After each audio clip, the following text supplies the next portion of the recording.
I believe that it can. Do you think it's going I believe that to? it can. No, because I believe in a higher power that. I wanna be closer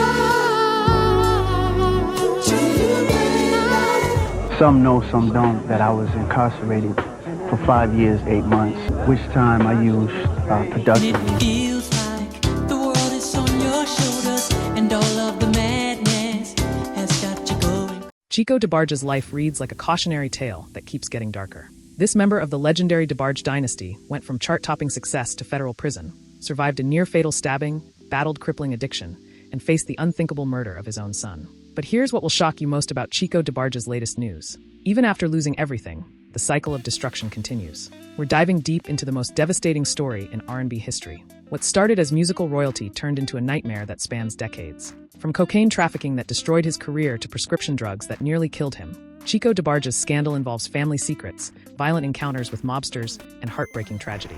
The question everyone's asking is simple. How does someone survive this much pain and keep going? Let's break down every shocking detail. Born into R&B royalty in 1966, Chico DeBarge seemed destined for greatness. His siblings had already conquered the charts with Switch and DeBarge, dominating radio with hits that defined an era.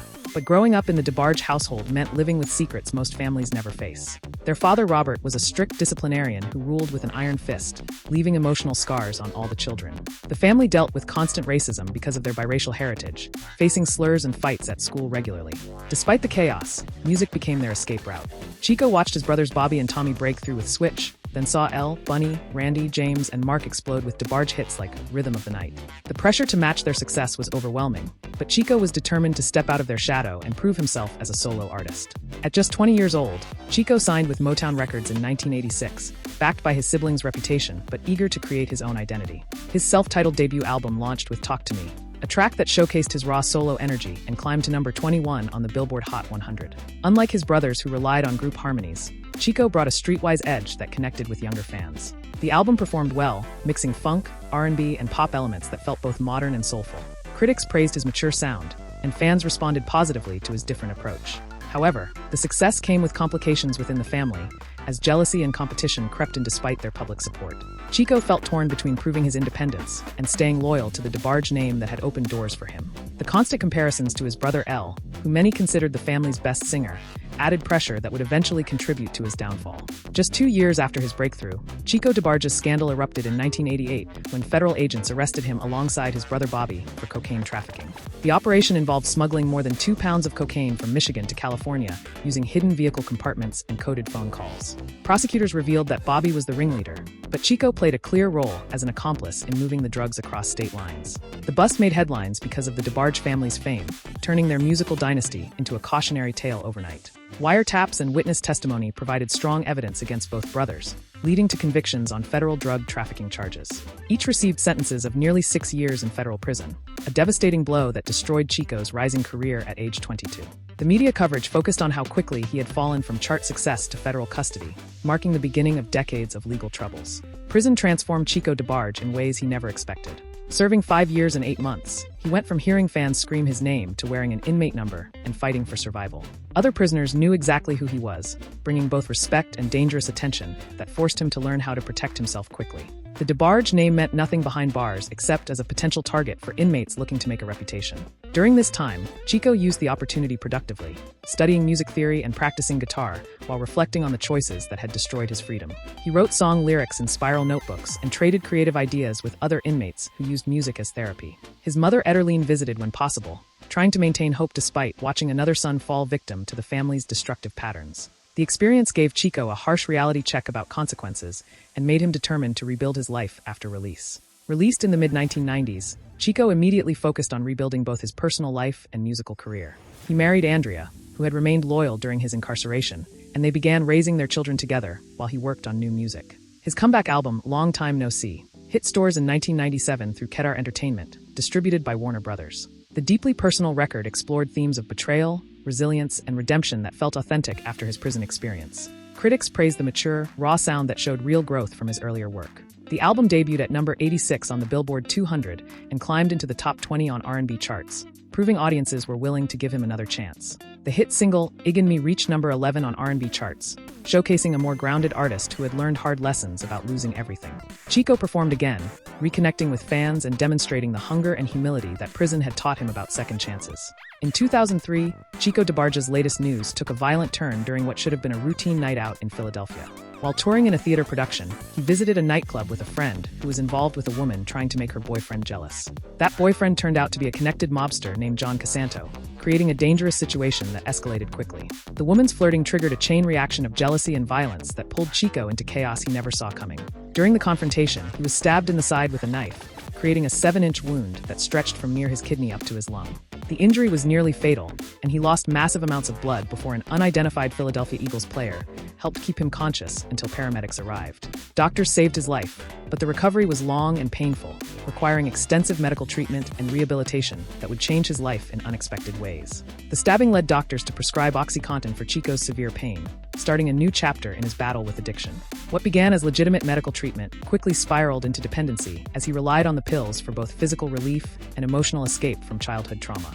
The opioids helped mask anxiety and painful memories he had been avoiding for years, creating a dangerous cycle of dependency.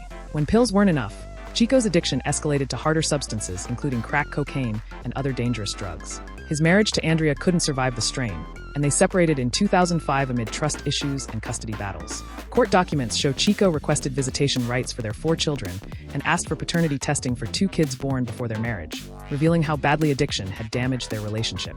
By his mid-30s, the stress and substance abuse had caused kidney failure, requiring dialysis treatments that added another layer of health complications to his already difficult situation. By 2019, Chico DeBarge's latest news involved another embarrassing arrest that showed his ongoing struggles with addiction and poor decision-making. Police spotted him in a Walmart parking lot trying to unlock a black SUV with a piece of wire, leading them to investigate suspicious behavior. When they searched him, officers found methamphetamine in his pocket and drug paraphernalia in the vehicle, resulting in his arrest and booking. What made the situation stranger was Chico's decision to give police a fake name, claiming he was his brother James DeBarge instead of admitting his true identity. Only after fingerprinting did authorities confirm who they had actually arrested, highlighting how the DeBarge name continued to be both a blessing and a curse. The incident demonstrated that despite decades of consequences, Chico still struggled with the same patterns of behavior that had destroyed his career multiple times. His mother Ederline had previously explained how fame tore apart their church-based values, leaving her children unprepared for the money, drugs, and pressure that came with success. The most devastating blow came on April 2, 2020, when Chico's eldest son Dante Anderson DeBarge was murdered in Venice, California. Police found the 35-year-old lying in the street with multiple stab wounds, and despite attempts to provide aid, he died at the scene. Reports indicated that Dante had been struggling with homelessness and mental health challenges, drifting between shelters and temporary housing, while friends described him as kind but troubled.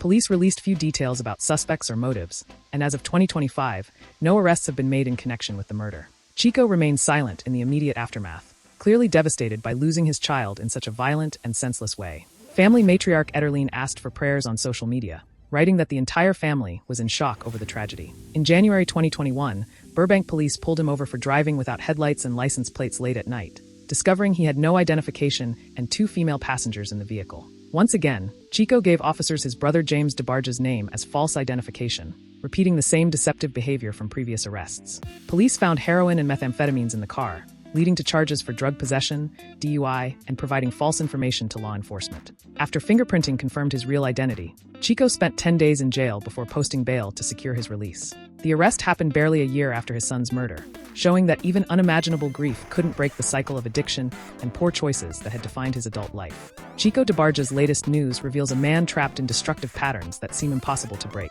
His last confirmed studio work remains the 2009 album, Addiction.